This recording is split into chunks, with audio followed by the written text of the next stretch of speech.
Hi, I'm Warren Yates at yatesbanjos.com, and today we're going to see if we can learn a little bit about truss rods. There's basically two types of truss rods that you'll deal with.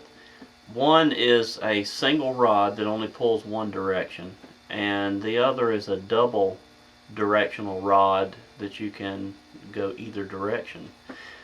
The idea in a truss rod is to look at a neck, think about how the string vibrates on there across the fingerboard, and a string actually moves like this when it's vibrating. Well, naturally when it's down, think about the fingerboard has to have a little bit of a bow to it, or else you're going to buzz right there in the center.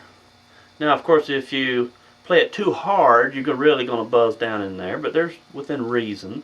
Or at the same time, if your neck has too much in there, then you can end up having a very high action. So I want to show you how to set an action to be able to have the minimum amount of action that you can to be able to play, but at the same time try to understand what a truss rod is to do, and maybe we won't fear it as much. Most people say, I'm just scared to death to mess with something like that. Well, we'll see if we can take that fear away and understand it a little bit better. The truss rod is installed under the fingerboard, and you can get to your adjustment here on the end in order to create the amount of bow that you need, or to remove however much bow is in there. When a neck starts out, it starts off as just simply a block of wood. You bandsaw it out until it becomes a basic shape. We run a groove down through. Then you start shaping it a little bit more like a neck, but the groove actually looks like this. Truss rod is then mounted inside the groove. So you can see here's one that is mounted in there. Then the fingerboard is put over the top of it, so now you're looking at a finished product. So you know that it's in there now. So it runs for the most part the length of the fingerboard. Now the way that a truss rod works is, in a case of a two-direction truss rod, you've got right and left-handed threads on a round rod and something to be able to turn it with. The other side, whether it be another rod or a flat bar like this one, or sometimes they actually will put drums on them so that they can tilt one way or another. If you turn this and you're pushing with one end and pulling on the other, the only thing that's going to happen to these nuts that's built into it is they're going to become closer together, or they're going to push apart. Well, if you've locked in with a something solid out here, whether it be flat bar or another round rod, the only thing that's going to happen to that is it's going to bow. So if you can kind of look down it, I don't know how much you can see, it's fairly straight. But if I were to turn that, do you see that we've created a bow here? Now I'm going to go to the extreme so that it's easier to see. And you can see it's no longer straight. Well, if I went the other direction, then it would simply bow up the other way.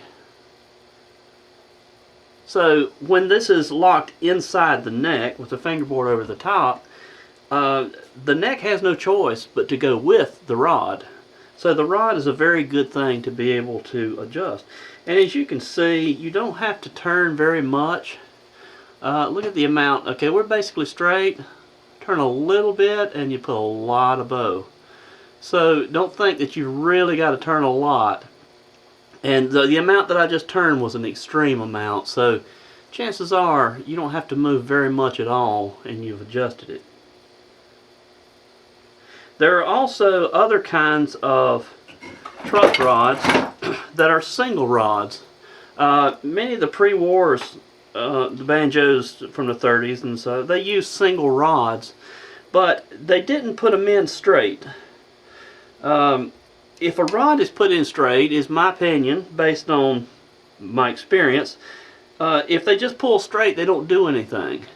So you have to be able to either put a curve in the track where it goes so that it will straighten it up whenever you tighten it, or either it's put down in the other direction like this, and then when you get ready to tighten it up, you're actually pulling it the other way. So you know, the idea is that you have a certain amount of bow in the neck anyway, and then your rod just simply corrects it to go back the other way. Now I'll show you a blueprint of an example of a straight rod. Now here's an example of a truss rod. Now this one happens to be inside of a mandolin neck, but as you can see, the track that's put into the bottom is curved so that when the rod goes in, if you were to tighten it up here, then you would basically straighten it out, which causes the neck to bow upward. So in a case there, the mandolin would be built so that that upward adjustment would correct the action. Now here's another style of a mandolin neck that has a truss rod that has basically like a spool or so down here that locks it in, and then you have a nut that pulls in this direction. Well, there is no bow in here. I don't see any way in at all where that could actually put in or take out a bow. It may add stiffness to a neck, which is good, but I've never had any luck with having a rod to be adjustable in that way. Even though I showed you drawings of a mandolin truss rod, the banjo truss rod does work in the same way. I just don't have any drawings of banjos, but banjos is primarily what I'm referring to here. Now, even though I showed you the way a truss rod works on a mandolin, it's basically the same thing in a banjo. So we'll work on a banjo at this point, and we'll actually make one move.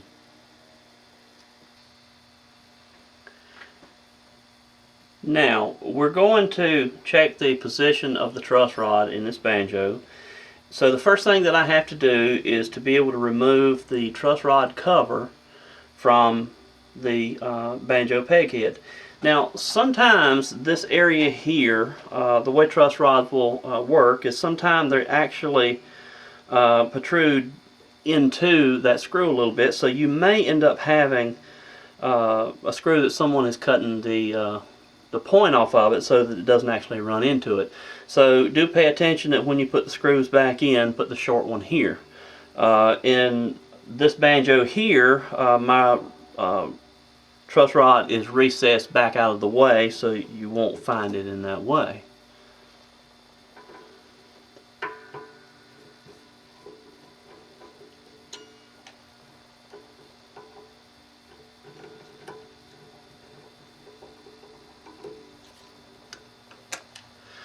Okay, so now I'm where I can get to it, and in this particular banjo it uses an Allen wrench to reach in there, and you'll find all ways.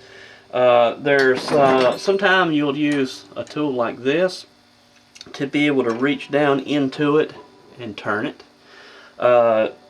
Sometimes you might use like a 1/4 inch nut driver that you can reach in here and actually turn, because you really don't have to have that much pressure on there. We're not going to use impact wrenches and torque wrenches and things like this like you'd remove a tractor tire with. It's just simply think of it more as adjusting your watch. It's very simple. You don't want to wind something up to the point that you break it. Things are fragile. Now that I'm ready to make my adjustment, I first need to find out if I even need an adjustment. So what I like to do is I use my 3rd string, because it's in the middle, as my straight edge. So I will take this hand and I'll fret the third string, the last fret or so. I'll come up here to the first fret. So what I've done is I've mashed that string down all the way across the frets. Then I'm going to reach out here with whatever finger I can easily maneuver, and I'm going to bounce that string up and down a little bit. And I want to see a little bit of movement there, not much at all. This one seems to have just a little bit more than I think that it should need. Now, of course, trial and error will tell you a lot, because if you straighten the neck out and you create a buzz you can't live with, then of course go back the other direction. Now, also, it's not important to know which way that you have to turn a rod, whether it's to the right or to the left. The reason being is if you say, okay, in order to make this movement, I always go to the right, and then someone makes a rod backwards, now next thing you know, you've got this big bow in your neck and you can't understand why it won't come up. Adjust a little bit and see which way it went. If you went the right direction, then good. If not, reverse it. It's better to double check than to assume and mess up something. So now that I know that I want to straighten the neck out just a little bit, I'm gonna try to fish that around until I find it. Okay, we've got just a little bit of movement one direction or another. Okay, it's not a lot. So I'm going to check it.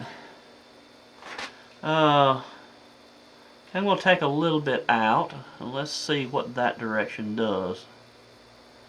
Okay, that direction happened to be the right direction in this case. Now I'm going to go back the other way just to double check. Okay, now in this case it did change a little bit, but not much. Here's what happened though, is now that I'm in a neutral place, I don't like that, because that means I now have the rod being floppy inside there, and anything that vibrates can absorb sound. So even if the neck is exactly perfect the way it needs to be, I'll push a little bit of pressure to it just to take up the slack, and that will stop it from absorbing any sound, and your banjo will open up much more. So I'm going to double check this and see that movement. So I have just a little bit of bounce. I think that's going to be good. So I'm going to go ahead and put my truss rod cover back on at this point.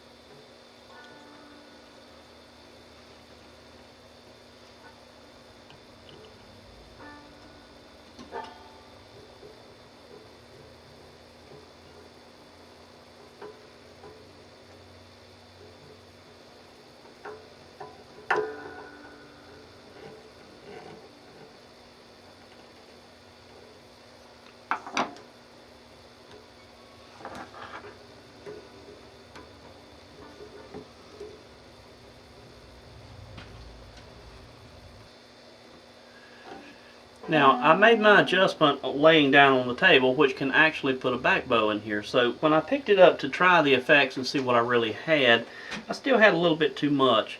So the best way is actually to pull it up here in a playing position where you can see it, mash the string down, and then bounce it. And I was able to take out a little bit more, and I think that will work much better for me.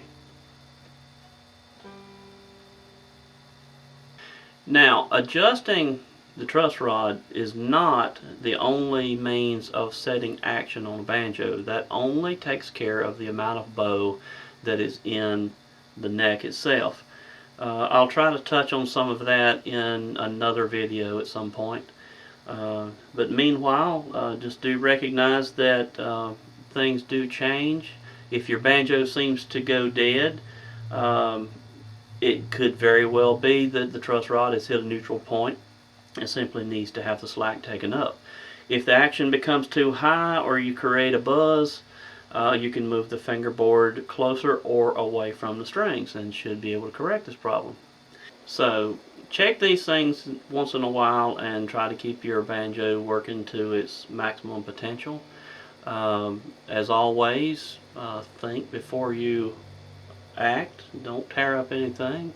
And I'm Warren Yates at yatesbanjos.com.